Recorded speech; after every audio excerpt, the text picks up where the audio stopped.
Hello दोस्तों, कैसे हैं आप सब। आज के वीडियो में हम जिनकी बात करेंगे वह है एल्बर्ट आइंस्टीन। एल्बर्ट आइंस्टीन को कौन नहीं जानता, लेकिन क्या आप यह जानते हैं एल्बर्ट आइंस्टीन को बचपन में मंद बुद्धि कहा जाता था। इसके 3 मुख्य कारण थे। पहला, उनका जो सिर था वो दूसरे बच्चों की अपेक्षा बहुत बड़ा था। दूसरा, एल्बर्ट आइंस्टीन दूसरे बच्चों की तरह बिल्कुल भी एक्टिव नहीं थे। वह ज़्यादातर नेचर को देखते रहते थे और अकेले ही शांत रहते थे। और तीसरा, एल्बर्ट आइंस्टीन 4 साल की उम्र तक भी कोई ढंग से बोल नहीं पाते थे। पहली बार 4 साल की उम्र में वह बोले जब वह अपने माता पिता के साथ डिनर टेबल पर बैठे थे। तब उन्होंने पहली बार कहा, यह सूप तो बहुत गर्म है। यह सुनकर एल्बर्ट आइंस्टीन के माता पिता की खुशी का ठिकाना नहीं रहा। जब एल्बर्ट आइंस्टीन के माता पिता ने उनसे पूछा कि अगर तुम्हें बोलना आता है तो तुम पहले क्यों नहीं बोलते थे, तब एल्बर्ट आइंस्टीन ने कहा, पहले सब कुछ सही चल रहा था, बोलने की जरूरत ही महसूस नहीं हुई। एल्बर्ट आइंस्टीन बहुत देर से बोले, इसलिए उनका स्कूलिंग भी देर से स्टार्ट हुआ। एल्बर्ट आइंस्टीन को उनका स्कूल जेल के जैसा लगता था। शुरुआत में वह पढ़ने में बिल्कुल भी अच्छे नहीं थे। उनके टीचर्स ने तो उन्हें मंदबुद्धि कहना शुरू भी कर दिया था। एक बार जब एल्बर्ट को उनके टीचर मंदबुद्धि कहकर डांट रहे थे, तब एल्बर्ट ने टीचर से पूछा, मैं ऐसा क्या करूं कि मेरी बुद्धि का विकास हो जाए। तब टीचर ने जवाब दिया, अभ्यास ही सफलता का मूल मंत्र है। इस बात को तो एल्बर्ट ने गांठ ही बांध ली और उसके बाद वह हमेशा पढ़ाई करने की कोशिश करते। अगर उनका मन नहीं लगता फिर भी वो थोड़ी देर इधर उधर देखते और उसके बाद फिर से किताब पढ़ने लगते। ऐसी मेहनत करने के बाद एल्बर्ट को धीरे धीरे उसका परिणाम मिलने लगा। उन्हें उनकी एज के हिसाब से मैथ्स और फिजिक्स की नॉलेज बहुत ज़्यादा थी। एल्बर्ट ने 12 साल की उम्र में पाइथागोरस थ्योरम का एक अपना ही प्रूफ दे डाला था और 14 साल की उम्र में इंटीग्रल कैलकुलस में महारत पा ली थी। लेकिन दूसरे सब्जेक्ट्स में वह अभी भी फिसड्डी ही थे। आइंस्टाइन कहते थे, अगर आप किसी मछली को उसकी पेड़ पर चढ़ने की क्षमता से जज करोगे तो मछली हमेशा फेल ही होगी और वह यह सोचने लगेगी कि वह एक मूर्ख है। समय के साथ साथ उनके बहुत सारे पेपर प्रकाशित हुए। आज भी हम उन्हें थ्योरी ऑफ रिलेटिविटी और E=mc² के लिए जानते हैं। उन्होंने अपनी पूरी लाइफ में 300 साइंटिफिक पेपर्स और 150 नॉन साइंटिफिक पेपर्स को प्रकाशित किया। लेकिन एल्बर्ट को कभी भी अपना नंबर और एड्रेस याद नहीं रहता था।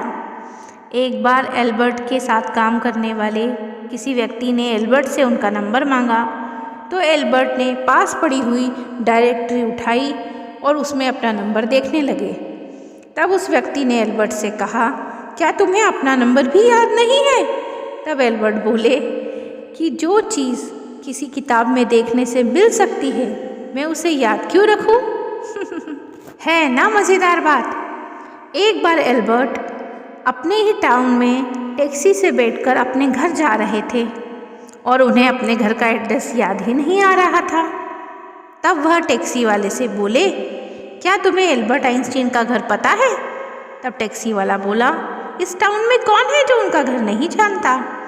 आइए मैं आपको उनके घर छोड़ देता हूँ।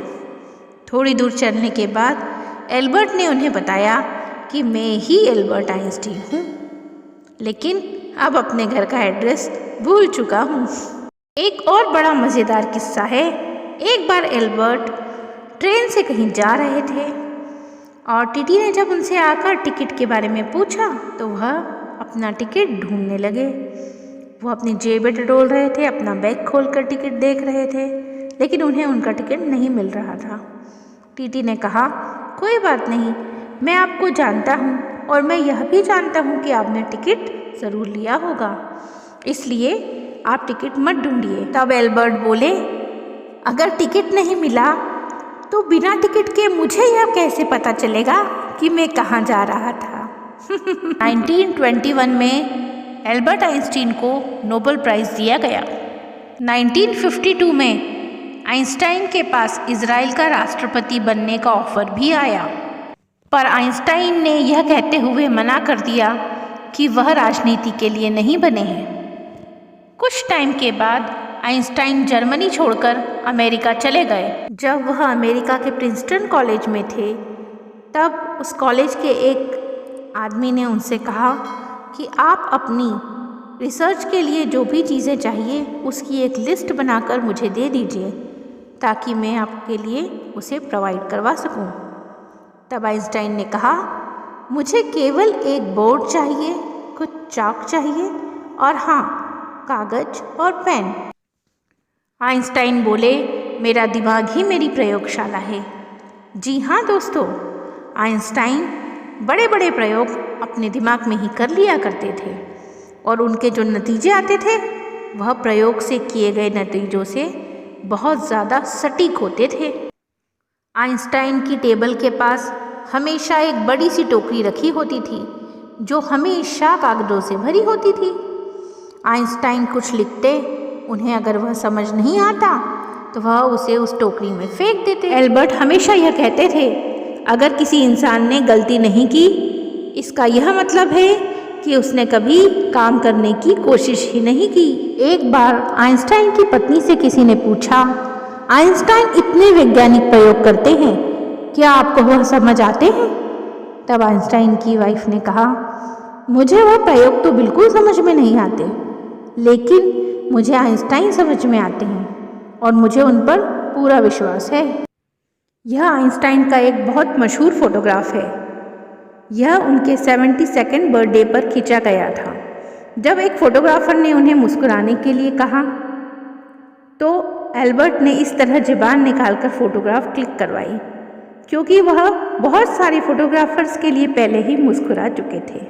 एल्बर्ट आइंस्टाइन की डेथ के बाद पैथोलॉजिस्ट डॉक्टर थॉमस हार्वे ने आइंस्टीन के परिवार की इजाज़त लिए बिना एल्बर्ट आइंस्टीन का दिमाग निकाल लिया था। ऐसा करने के कारण उन्हें अपनी नौकरी से हाथ धोना पड़ा था, लेकिन उनका कहना था कि ऐसा उन्होंने सिर्फ इसलिए किया था ताकि वो जान सके कि एल्बर्ट आइंस्टीन के माइंड में क्या खास था। 20 साल तक आइंस्टाइन का दिमाग एक जाल में बंद करके रखा गया। जब रिसर्च हुई तो उससे यह साबित हुआ कि दूसरों की अपेक्षा उनके दिमाग में बहुत ज़्यादा सेल्स थे। तो दोस्तों, कैसी लगी आपको यह स्टोरी? अगर आपको यह स्टोरी अच्छी लगी है तो मेरे चैनल फंडा ऑफ लाइफ को लाइक, शेयर और सब्सक्राइब ज़रूर करें। Bye bye.